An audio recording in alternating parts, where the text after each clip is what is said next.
Welcome to episode 2 of Optimal Equestrian. Today I'm diving into Buck Brannaman. He's best known as a horsemanship trainer, a colt starter, clinician, and a trick roper.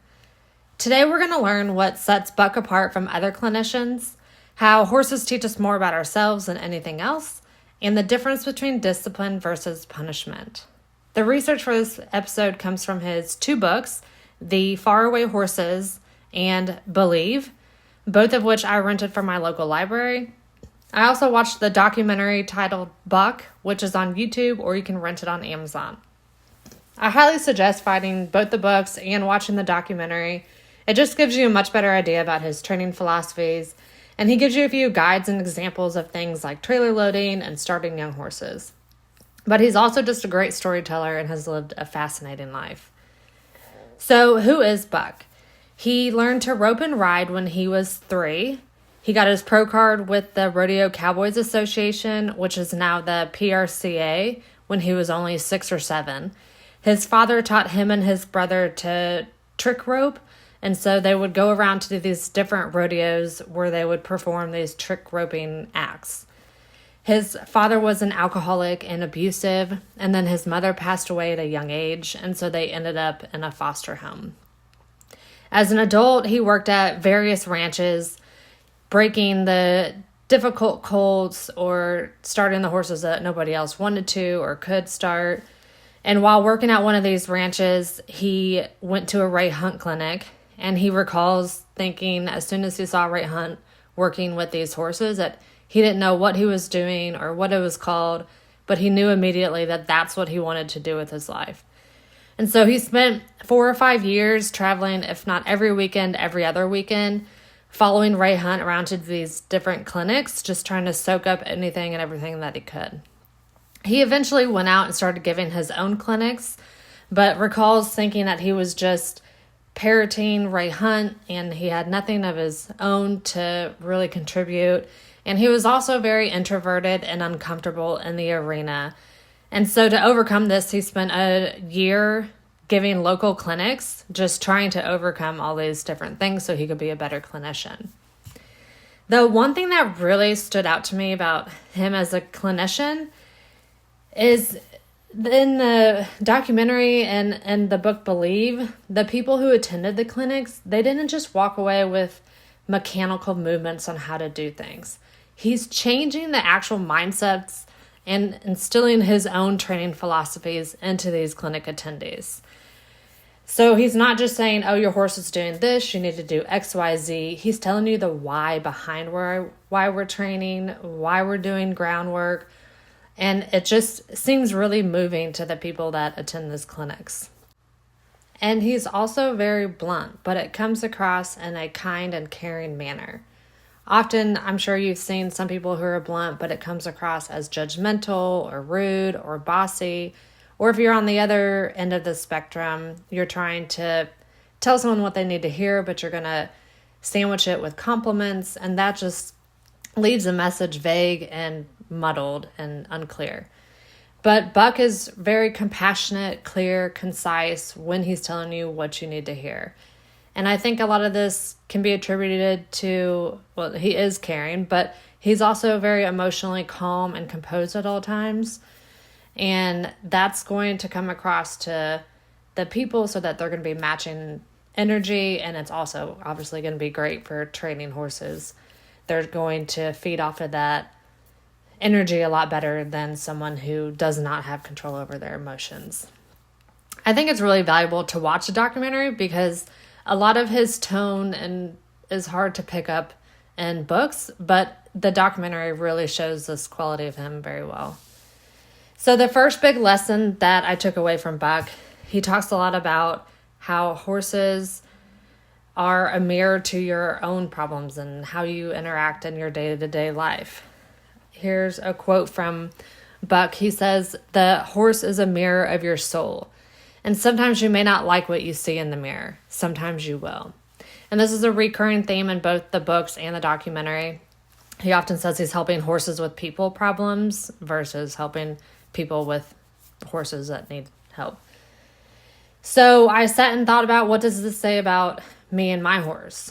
So Opie who's my young horse, was really pushy. He had no respect for my personal space, no boundaries.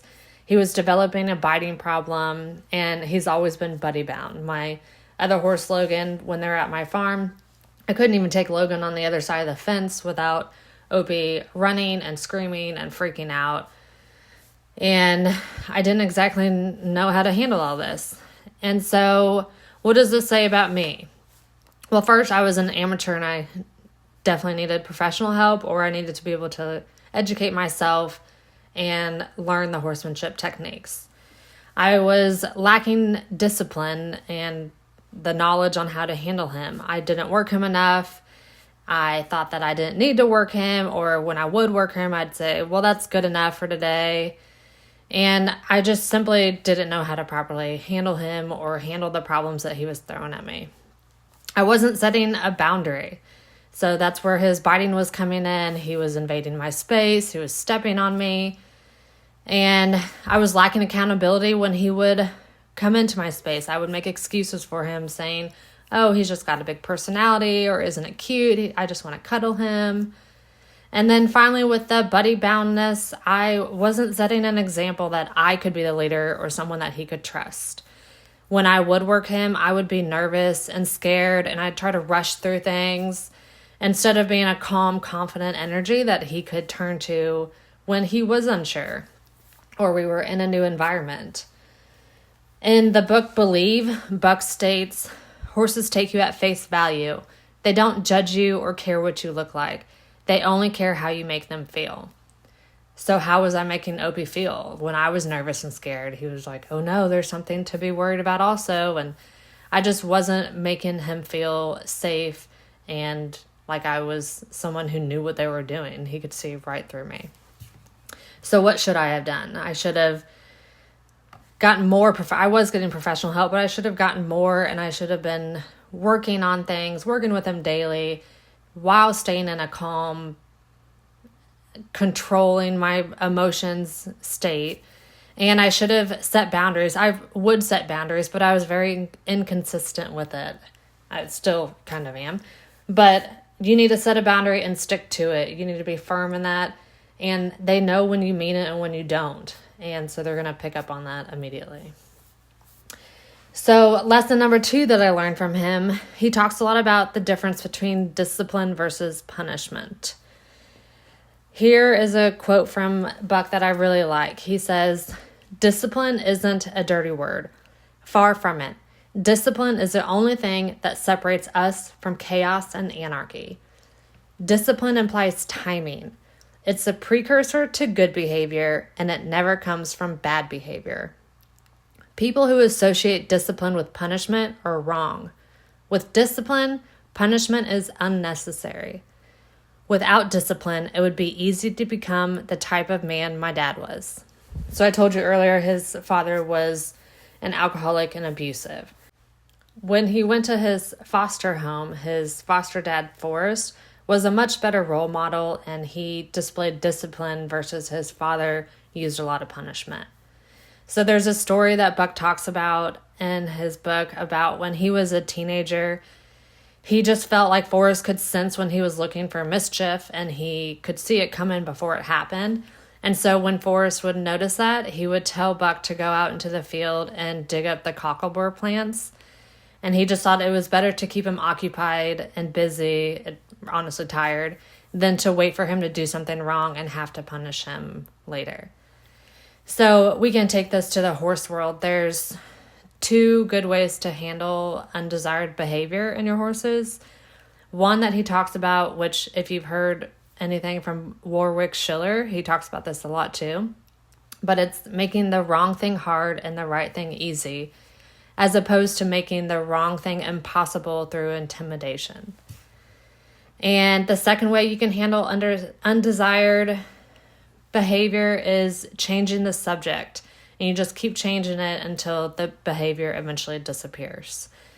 In the Faraway Horses, Buck says, when a horse is doing something you don't like, you redirect him. You change his mind. You can change the subject, and you keep on changing it until the bad behavior disappears. So how can we take this to my horse Opie and his biting problem. So his biting problem really started, he's a male horse and they explore everything with their mouth. That's just what they do. And so whenever I would be leading him, he would always grab the lead rope. Well, instead of doing what I should have done, I would yank it out of his mouth. And I've now learned that that's about the worst thing you can do, because it just makes it a game and he's going to continue trying to get it, and it just becomes worse and worse and worse. So to take his principles and how to handle that, there's two different ways. So making the wrong thing hard and the right thing easy. The first way is just don't give him the opportunity to bite the rope. That's the best thing you can do. But if he does bite it, then I've learned that you can redirect it or change his mind. So some ways that I learned that you could do this is you can pull the rope just a little bit further in their mouth, and he's going to say, oh, I don't like that, I'm going to drop it. So he's choosing to stop the behavior. The second thing, you can also, it's kind of the same idea, but take your finger and rub it on the top of their mouth like you were putting a bit in. Again, he's going to say, don't like that, I'm going to drop it. And eventually, it's not going to be overnight, but eventually he'll start learning, well, this isn't very fun, I'm just going to stop doing it. The other way that a lot of people handle it, if he were to grab the rope or bite someone else, is they're going to hit him. And that's just simply unjust punishment, and it's going to create a head shy horse, and nothing good's going to come from that. At one point, I was looking at moving boarding barns because of his biting issues, and I wanted a situation where he could be pasture boarded so there's less people handling him, so that it could better be addressed than having to teach 10 people how to handle him properly. And so I was upfront with them about his biting problems, and this woman actually told me that he's not going to get away with that with me. If he tries to bite me, I'm going to punch him in the face, which obviously just made my decision easier of he's absolutely not coming here. And so I found a place who knew how to handle him and without those unjust punishment. So this kind of leads us to the next big elephant in the room, which is the fact that breaking horses just comes with a history and element of abuse. We often don't realize how unjust many of the common training methods and tack is until someone shows you a different path. And Buck is really good at showing you that you can start horses and train horses and work through problem horses without using more force and more tack, or lunging them until they're dripping and foaming with sweat. All of these things that we do to contain and control the horse. Buck says in the movie, you can't be a good guy when you leave the barn and a bad guy when you get to the barn. If I treat animals this way, do I treat people that way too? We all know the answer to that. So this kind of goes back also to the last lesson, that everything that we do with our horses is going to relate to your everyday life. And so I think it's just really important that if things don't feel right, you can find a different trainer. You can find different methods of training. And I think that it's really important that we question why we're doing things, why we're training the way that we are. And that will lead you to finding the answer to these questions, finding better training methods and better trainers. That's certainly how I got started down this whole role, is just finally, for the first time in my life, questioning why we train the way we do, why I'm using this certain tack, or why my horse is acting this way. And so that's what all kind of led me to start looking into the horsemanship stuff. And some of the biggest changes that I've noticed is, one, how important it is to control your emotions. I've noticed that when I start getting frustrated that things aren't going the way that I want, in the past I would have just tried to force it and move faster, bigger, make him do these things. And that just leads a horse to spiral and get worse and worse and worse to a point where they're not going to learn very well. So actually just taking a breath, stop, let my horse relax, and think about, what do I need to do to bring him back down? Am I asking in a clear, concise manner? Is my body language telling him what I want to do? All of that is vastly important when it comes to your horse learning and you communicating properly with them. The other big thing that I've learned is a lot of his issues in the groundwork patterns, he would rear up when asking him to back. And I was thinking, oh, he's just so naughty. He's out of control. But it was really a pain sign. He couldn't back up. So the only way that he could go was up. And once we addressed his lumbar SI issues, then he's still not great at backing, but he does it slowly. And you have to just expect less and less. And it will get better over time. And he has gotten better. It's not 100% yet, but he's not rearing. That's the important thing. And also being able to bring your horse up in energy and down energy, being able to manipulate that is helpful, because when they do spook or you go to a new environment and they're up, then you have these tools on how to bring them down, how to calm them down, and being able to just play with that and being able to manipulate.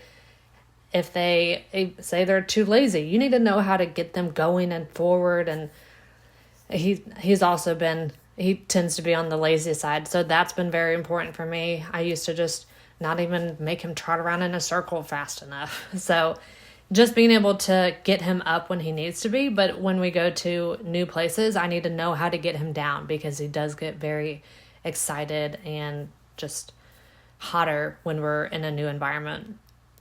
And I used to think that natural horsemanship was like woo-woo, and I just dismissed it as something I didn't need to learn.